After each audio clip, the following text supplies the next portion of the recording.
Baik, kita mulakan hari ini hadis yang muka surat 163. Ini paragraf yang kedua, iaitu Zirwatul Jabal, puncak gunung. Puncak gunung. Jadi kita dah pelajari hadis, dah baca pun hadis yang begitu panjang mengenai tentang pemuda, seorang pemuda. Baik, kita teruskan hari ini. Zirwatul Jabal. Silakan. Latin baca. Zirwatul Jabal, puncak gunung. Lafaz tersebut boleh dibaca dengan dikasrahkan huruf zal, jadi zirwatu, atau didomahkan zurwatu. Lafaz al-kurkuru,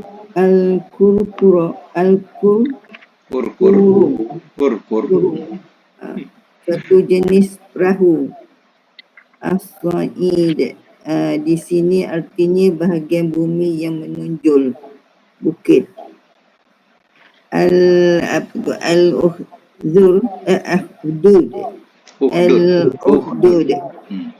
galian di bumi seperti parit besar. Ukrim, menyalakan dengan api. Inkafa'at, terbalik. Taqa'asat, tidak berani maju dan merasa ketakutan. Baik, ya. Ada satu perkataan yang boleh kita ambil pelajaran tentang perkataan as-sa'idu. As-sa'idu di sini ialah bahagian bumi yang menonjol. Teringat kepada hukum berkaitan dengan tayamum. Bila tak dapat air, dalam Quran katanya famsau, wamsau sa'idan thayyiban. Maknanya sapulah olehmu tangan kamu, muka kamu dan tangan kamu dengan sa'id yang baik.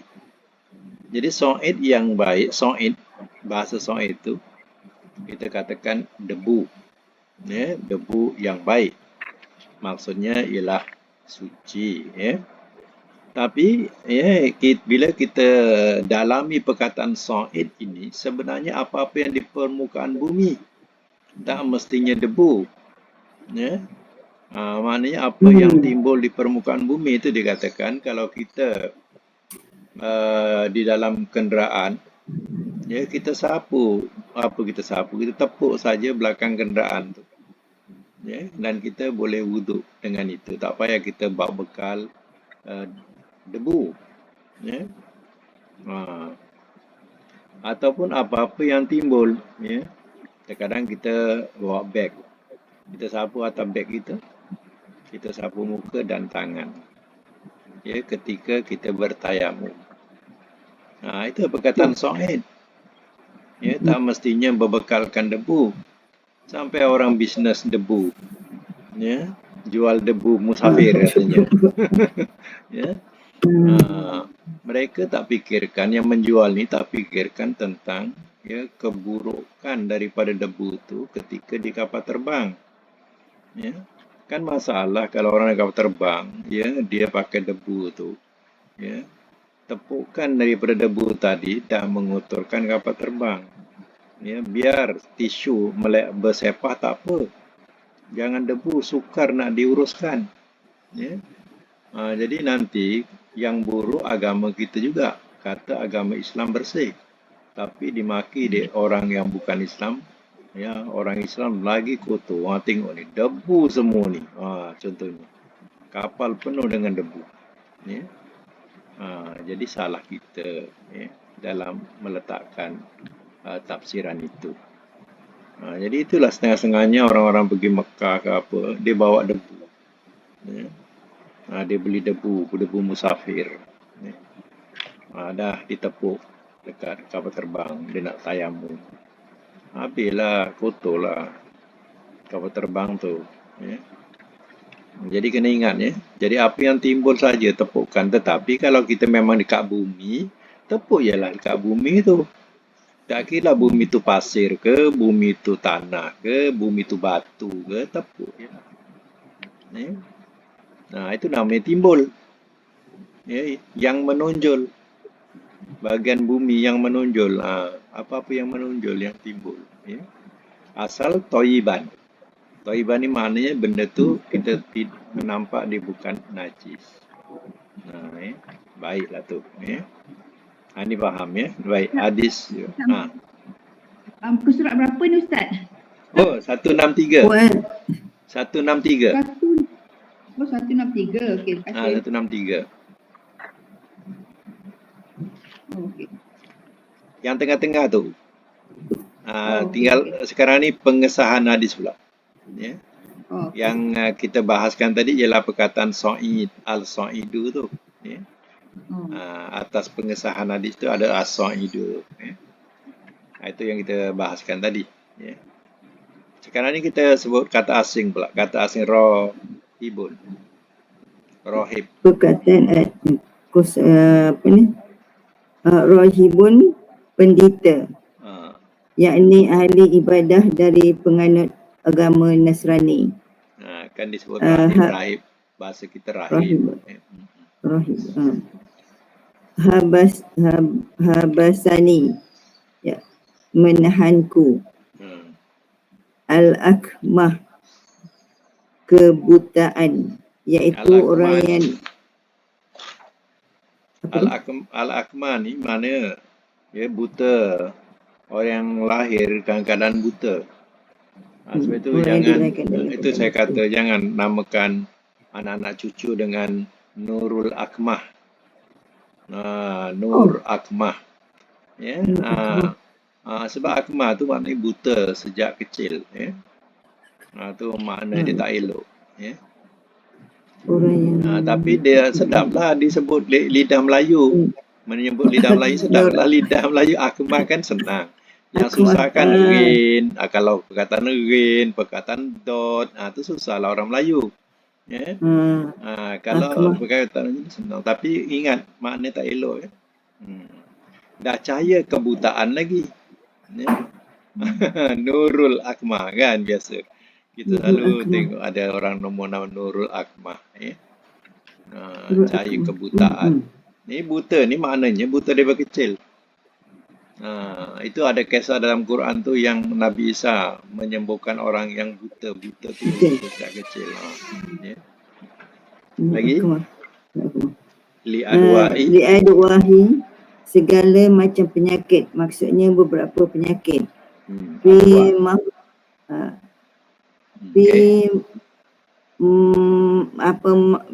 Mafriki Raksi. Di atas kepalanya, yakni di sela-sela rambut pendeta itu. Farajafa, maka gunung itu pun goncang. Yang dimaksud adalah gunung itu tiba-tiba bergerak dan menggoncangkan pasukan yang sang raja. Jid'un, sebatang pohon, iaitu pohon kurma. Fi kabadil qausi, pada busurnya, bahagian tengahnya, yakni tempat pegangan tangan pada alat pemanah ketika hendak melepaskan anak panah. Itulah dia dikatakan busur. Yang melengkung tu. Lagi? Fi sud'ihi, mengenai pelipisnya, yakni orang tubuh organ. yakni organ tubuh yang terletak di antara mata dan telinga. Maknanya pemuda tu di panah, dia tak kena dada, tapi terkena organ tubuh yang di antara mata dan telinga. Ya, raja tu panah dia kena kat situ. Ya.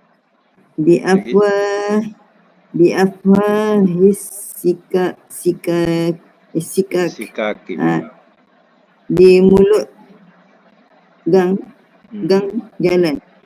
atau di depan jalan menuju ke pusat kota. Hmm. Fahud, Fahudat, membuat parit. Maksudnya memerintahkan agar digali beberapa parit. Hmm. Fa'ak jimuhu, lemparkanlah dia. Hmm. Mana siapa yang tak percaya kepada raja, ya, maka dia semua dilemparkan dalam api itu. Siapa yang percaya Tuhan pemuda tu, ya, semua akan dilemparkan. Ya. Baik, kandungan hadis. Para pelaku Kerosakan, baik kemusyrikan ataupun kemaksiatan, berusaha mencari pengganti yang mewarisi kerusakan mereka. Bahkan mereka bersusah payah dalam mewujudkan dan mempertahankannya. sebab itu orang yang ada ilmu hitam, ya, kadang-kadang dia nak mewariskan ilmunya kepada, ya, orang lain. Dia nak mati, dia wariskan kepada orang lain. Ini maknanya, ya, biasanya orang, ya, yang membuat kerosakan atau kemaksiatan, dia akan mencari pengganti dia, macam tu, ya. Berlaku dalam kisah hadis itulah. Lagi para raja dan penguasa yang tidak menjalankan syariat Allah, Allah Subhanahu wa ta'ala terbiasa meminta bantuan kepada ahli sihir dan peramal. Praktik demikian masih berlangsung sampai saat ini. Ya, kita kena tahu, ya. Biasanya kalau dia tidak menjalankan syariat Allah, ya, artinya dia tidak berpegang dan tidak yakin pada Allah. Jadi dia punya hidupnya, ya, sentiasa mencari perlindungan daripada ahli-ahli sihir ataupun peramal, yang dikatakan sampai sekarang pun masih ada lagi mereka mengamalkan demikian. Ya. Itu yang terkadang kita lihat dah terpelajar-pelajar, ya, masih juga, ya, mengamalkan adat-adat yang bercanggah dengan Islam. Ya, seperti kadang kena mandi bunga, ya, buang, ya, bunga dalam sungai, ya, macam-macam lagi lah. Ada adat macam tu, ya, masih terikut-ikut lagi, ya. Jadi padahal, ya, Islam tu tinggi, tapi masih lagi nak, ya, mengikuti jalan-jalan yang bukan Islam. Apa sebab? Ya, sebab dirinya tidak memahami tentang syariat Allah. Ya. Lagi disunahkan mengajari anak sejak kecil, kerana belajar pada waktu kecil ibarat mengukir di atas batu. Selain itu, kerana anak kecil mudah diarahkan dan diajarkan dengan metod yang ditetapkan. Lagi pula, anak-anak memiliki kesiapan mental untuk menerima pengajaran. Ya, anak kecil ni kan diibaratkan sebagai tip kosong. Jadi bila, ya, kita rakam, apa yang dirakam semua masuk. Macam tip kosong, macam itulah. Ya. Jadi bila kita rakamkan, semua masuk. Atau dikatakan sebagai macam mengukir di atas batu. Ya, terkadang diingat sampai ketua. Ya. Tapi ada juga yang memahamkan, ya, belajar kecil ni diibaratkan sebagai, ya,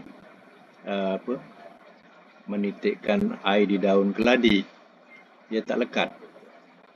Tapi kadang yang tua ni kalau belajar dia susah. Tapi bila lekat susah hilang. Yang tua ni dia belajar, dia lebih menekuni sebab Dia dah terlewat. Macam itulah, dah terlewat. Jadi diibaratkan sebagai mengukir dalam di atas batu. Sebenarnya orang tua pun boleh diibaratkan itu juga. Ya. Kalau muda-muda belajar, dihilang. Ya. Tapi kalau dah tua belajar, dia susah hilang.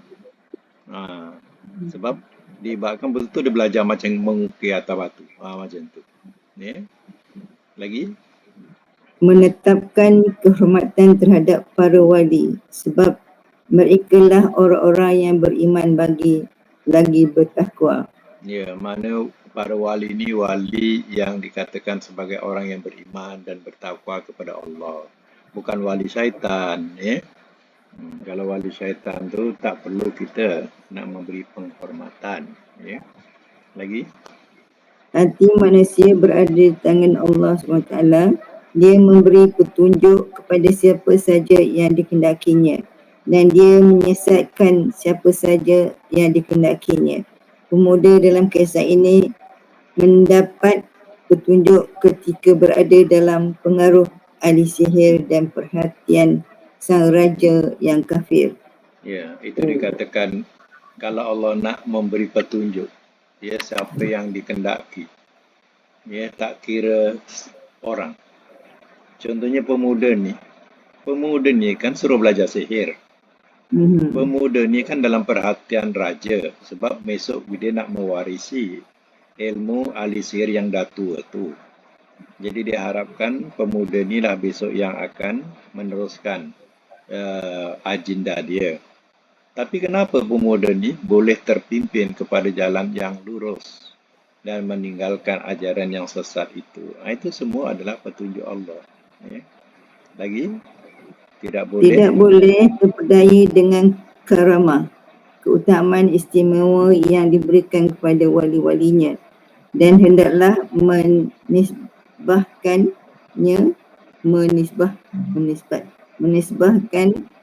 kepada Allah SWT. Seperti itulah apabila ditinjau dari asal muasalnya dan hendaklah menganggapnya sebagai kurnianya. Ya, maknanya ya karamah ni kekeramatan. Jadi kekeramatan ini kita jangan terlampau sangat terpedaya. Terkadang kekeramatan tu tipu. Dia adalah daripada syaitan. Kadang dia hanya silap mata, terkadang dia ilmu sihir.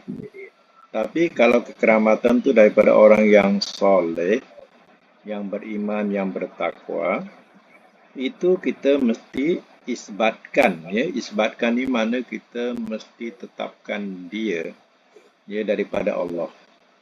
Ya. Contohnya ya seorang wali itu dia tak tahu apa yang terjadi di belakang dia. Mungkin dia ada orang nak memukul dia. Tiba-tiba orang yang dipukul tu disambar api. Jadi itu namanya kekeramatan wali-wali Allah. Mana wali Allah itu bukan dia buat, tapi Allah sendiri yang memberi perlindungan. Jangan terpedaya pula dengan orang yang menganggap wali. Kadang dia boleh jalan atas air, kadang dia boleh makan makanan yang kita tidak pernah lihat, seperti makan paku, makan kaca.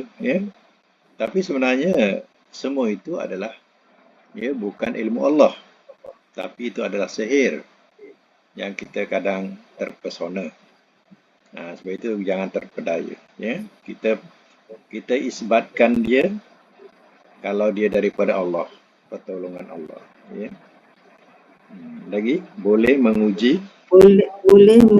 kedudukan atau derajat hamba-hamba Allah ketika terdapat keraguan dan ketidakpastian pada urusan mereka. Demikianlah yang diperbuat pemuda mukmin di sini ketika berkata, sekarang aku akan mengetahui ahli sihir yang lebih utama ataukah si pendeta. Jadi dalam ujian Ya, dia antara dua jalan. Satu jalan ahli sihir, satu jalan pendeta. Mana yang betul? Ya. Ketika dia nak menguji, dia melontarkan batu kepada binatang besar. Ya, kalau betul pendeta itu benar, maka ya binatang itu akan mati. Betul-betul dilemparkan mati binatang itu. Maka dia pun membenarkanlah pendeta itu. Lagi dibolehkan. Dibolehkan membohongi musuh sebab hal itu termasuk strategi menghadapinya. Sekaligus dapat menyelamatkan diri dari kebinasaan. Ya, mana dalam ya peperangan juga ya boleh membohongi musuh. Contohnya ya dalam rapat komandan dia mengatakan kepada askar-askarnya ya kita melalui jalan A. Kita tahu ada spy-spy yang akan menyampaikan apa ni cakap ni. Jadi ya kita cakap kita lalui jalan A. Tapi sebaliknya ya bila ya berjalan komandan itu tak mengubah arah ke jalan B sehingga ya musuh sudah tertipu dan terperangkap di jalan A. Macam tu. Sebab terkadang waktu memberikan taklimat ya banyak spy-spy yang akan ya menyampaikan kepada musuh-musuh. Itu sebab itu bila praktikal dia ubah. Macam tu. Lagi kebenaran. Kebenaran dan keteguhan iman setiap mukmin dalam mempertahankan ucapan yang benar akan diuji. Meskipun untuk itu dia harus mengorbankan diri atau nyawanya. Ya, bayangkanlah. Kadang kita cakap benar, yang benar tu rasa pahit. Ya, kita terima. Ya. Ini macam itulah keadaannya. Ya. Ya.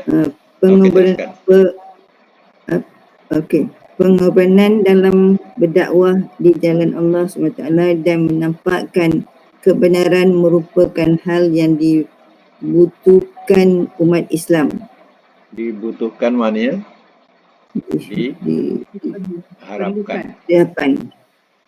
Diharapkan umat Islam. Ya. Diperlukan. Diperlukan. Pengorbanan berdakwah di jalan Allah, menampakkan kebenaran merupakan hal yang sangat diperlukan ya oleh umat Islam.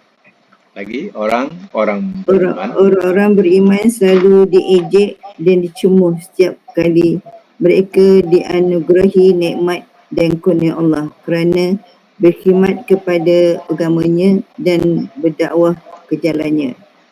Ya, kalau orang ya meniti di jalan Allah, mendapat nikmat daripada anugerah Allah, ya banyaklah musuh-musuhnya yang tak senang.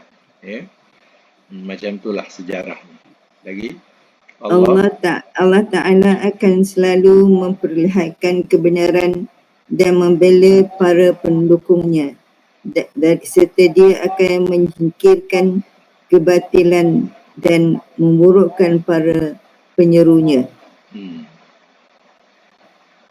Seorang Muslim boleh mengorbankan diri sendiri jika hal itu memberikan kemaslahatan bagi agamanya secara umum.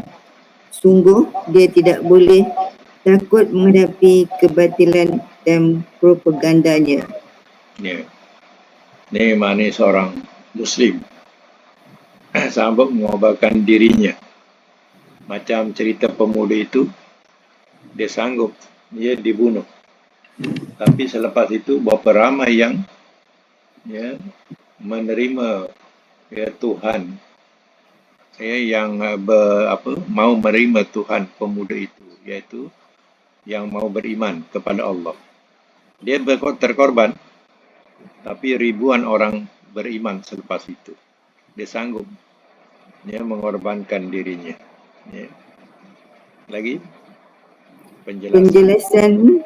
penjelasan hakikat pertikaian antara kaum ini atau apa ni? Taugut. Tawud. Oh, Hmm. tawud. Para penyeru kebatilan dan para dai penyeru kebenaran di jalan Allah. Sebab para dai ingin mengajak umat manusia agar tunduk dan beribadah kepada Allah semata. Sedangkan para tauhid ingin agar umat manusia menjadikan mereka sebagai sembahan selain Allah. Tauhid. Ya, ini dikatakan wa'budullaha wajtanibut tauhid dalam Quran. Sembahlah Allah dan jauhi tauhid. Tauhid ini adalah penyesat-penyesat, ya, yang mengajak kepada mempersekutukan Allah, yang menyembah selain Allah Ta'ala.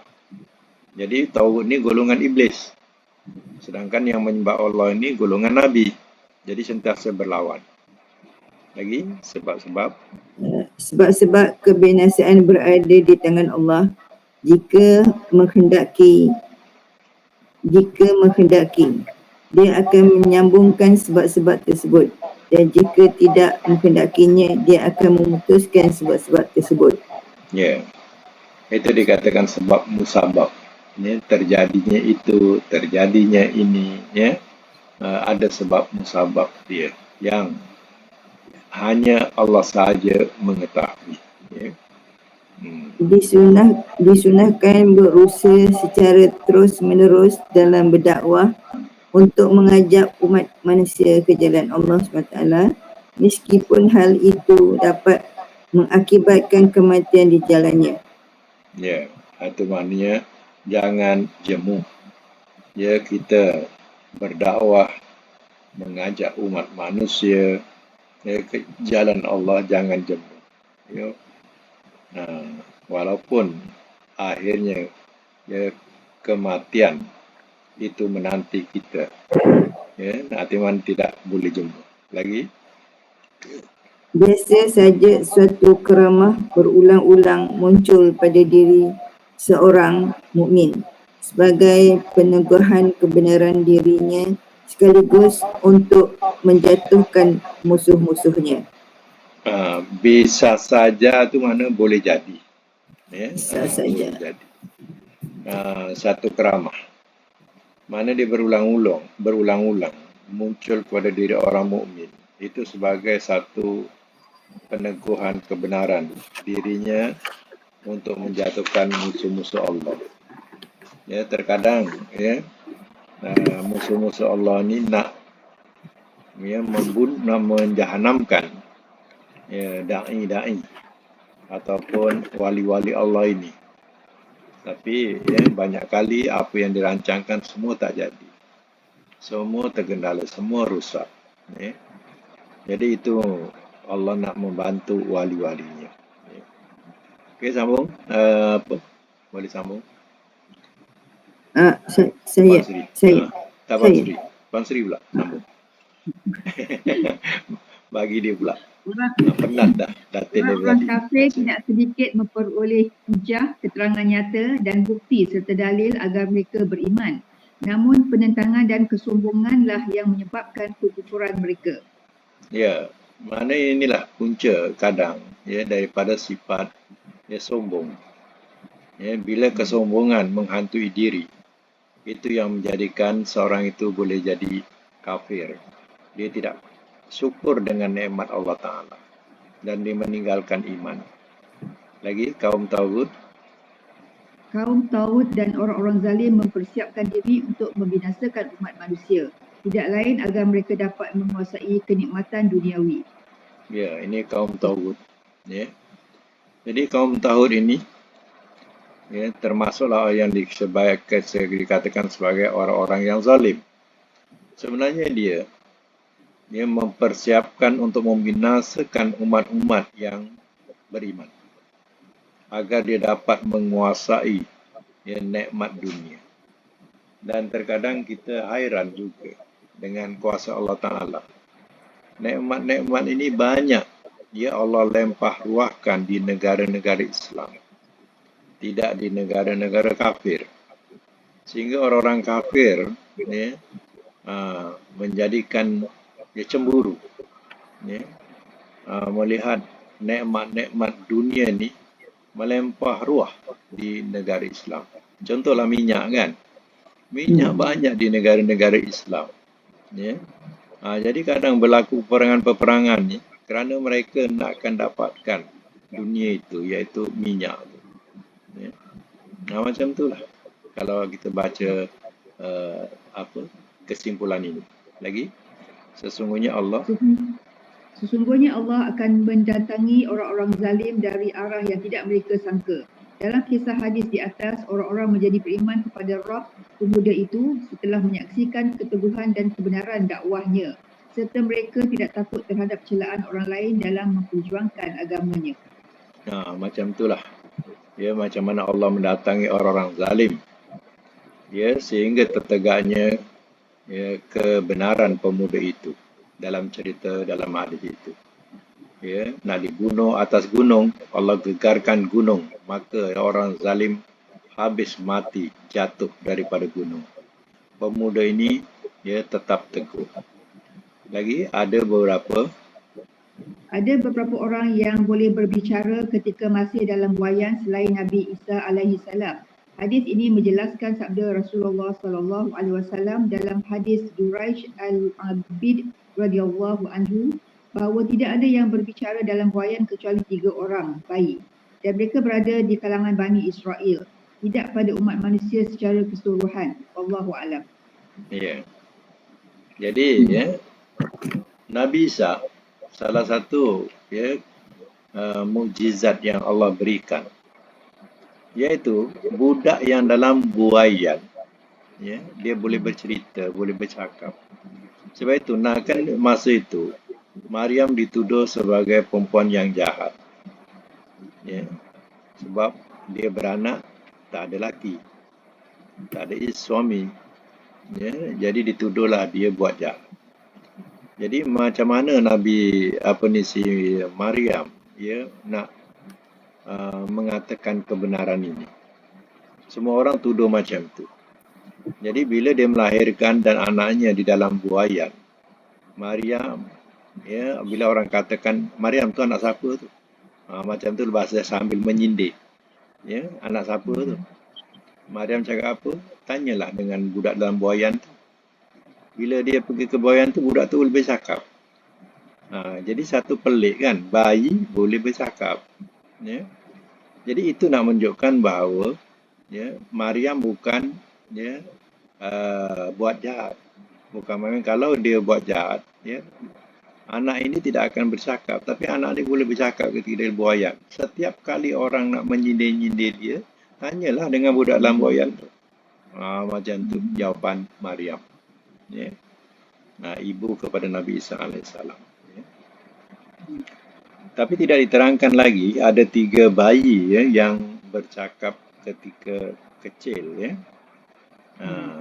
Salah satu daripada, kalau kita tengok semasa isteri Firaun nak dimasukkan dalam kawah yang berisi air panas, dia masa itu anaknya dalam kandungan tu pun mengatakan masuklah aku, kata dia. Jadi itu salah satu daripadanya. Dan satu lagi kita tak ingat apa cerita dia, ada 3 yang bayi ni dia bercakap. Tapi dalam kalangan Bani Israel, tidak ada pada bangsa lain. Dulu pernah juga di Indonesia ada seorang yang mengandung dan bayi itu boleh bercakap di dalam perutnya, dapat didengar. Tapi terbukti dia menipu punya rekodnya. Orang punyalah percaya. Bila sampai kepada pihak penguasa, disiasat punya rekodnya. Jadi itu pembohongan. Lagi di dalam hadis itu, juga ditegaskan tentang keajaiban Al-Quran, sebab di dalamnya terdapat ayat-ayat yang memberitahukan berbagai hal gaib yang banyak dilupakan sejarah. Al-Quran menceritakan para pembuat parit sebagaimana dalam hadis ini. Dia berfirman, Qutila ashabul ukhdud. Binasalah orang-orang yang membuat parit, iaitu para pembesar Najran di Yaman. Ya, ini cerita Al-Buruz ni maknanya orang kafir ya membuat parit kemudian diletakkan api, mana orang-orang yang percaya Muhammad tu semua dicampakkan dalam situ, dalam parit tu yang berisi api. Ya. Tapi ada juga yang ya ini Yaman ya. Jadi ada juga kita tengok yang kuno-kuno masih mengamalkan hal ini. Contohnya ya di kalangan kulit hitam ya. Kalau dituduh keluarga tu dia mengamalkan ilmu hitam atau sihir, dia satu kampung tu boleh percaya tuduhan itu dan digali parit atau perigi, diisi api, dicampakkan keluarga itu semua dalam situ, dibakar hidup-hidup. Dia masih lagi mereka mengamalkan hal-hal yang sebegini. Ya. Jadi terkadang orang tu tak pun, kadang ada fitnah, dia orang kampung boleh percaya dan bersetuju. Ya. Sampai satu keluarga semua dibakar hidup-hidup. Ini dikatakan ashabul ukhdud, orang-orang yang menggali parit. Ya. Lagi dianjurkan kepada para pendidik untuk mengarahkan anak didik dengan menyampaikan beberapa kisah teladan, kerana dalam kisah seperti itu terdapat pengaruh besar yang mungkin tidak bisa didapatkan melalui pemberian nasihat secara langsung. Ya. Maknanya ya, para pendidik diarahkan anak didiknya dengan menyampaikan beberapa kisah teladan. Kisah teladan yang terbesar ialah dalam Quran. Sebab tu Quran ya, dia ada qasas. Qasas tu mana cerita-cerita ya. Jadi ya dalam ya cerita-cerita yang Tuhan ceritakan bukan semuanya cerita Nabi. Ada juga cerita bukan Nabi seperti Luqman, Al-Hakim, ya, Maryam, ya dia bukan Nabi, ya, orang yang soleh, ya. Jadi di antara cerita Nabi dan cerita bukan Nabi, dalam Quran menjadi tauladan besar yang boleh mempengaruhi ya, semangat keimanan. Ya. Jadi menambahkan semangat keimanan. Ya. Contohnya Nabi Yunus alaihissalam, ya, mula-mula dia merajuk. Ya, apa jadi kepada Yunus? Airnya dimakan di ikan. Pelajaran-pelajaran ini nak membuktikan ya, bahawa macam mana ya, cekalnya Nabi Yunus alaihissalam. Tapi akhirnya Allah selamatkan dia dan ramai lepas tu yang masuk ya agama Allah. Selepas dia dimuntahkan oleh ikan besar itu. Ya. Selepas itu barulah ramai yang mau beriman dengannya. Sebelum itu semua tak pedulikan dia, itu yang dia putus asa tu. Ya. Baik ya. Kita berhentikan sampai situ, akan datang kita sambung kepada hadis 31 insya-Allah ya. Hadis 31 mudah-mudahan kita dapat manfaat daripada cerita pemuda yang mana mereka sanggup dibunuh ya, asal raja itu ketika membunuh sanggup mengatakan ya, demi Tuhan budak ini, demi Tuhan budak ini. Jadi raja pada